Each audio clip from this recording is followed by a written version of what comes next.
Aurinkovoimasta on pelkästään hyviä kokemuksia. Itse asiassa aika kutkuttava hauska seurata kännykän applikaation kautta, miten paljon sitä energiaa tulee omaan käyttöön. Ja jos ei taas saa kaikkea käytettyä, niin sehän menee sitten verkkoon.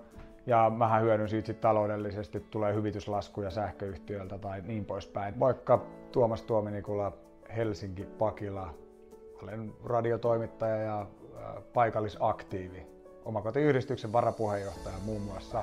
Meillä on suora sähkölämmitteinen vanha puutalo, joka tietysti kuluttaa vuosikierrossa aika paljon sähköä, joten totta kai me halutaan taivaalta ottaa vaan ilmainen sähkö sitten käyttöön ja siitä on ollut tosi paljon hyötyä. Totta kai ympäristöystävällisyys kiinnostaa, miksei ota ilmasta energiaa taivaalta, jos se on mahdollista ja siitä taloudellisesta syystä.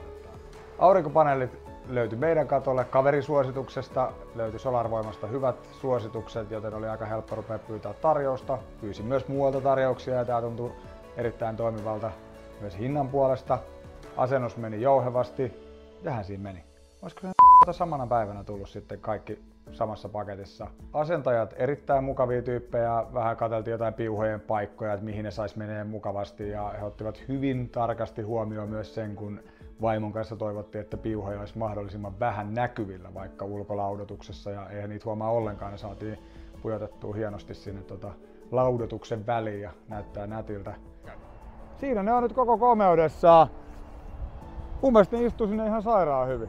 Oikeastaan tuntuu, että moni edes, vaikka meillä tulee jotain uusia vieraita käymään, niin ei ne huomaa ennen kuin rupeaa itse hehkuttaa. Katsotaan, meillä on paneelit tuolla katolla.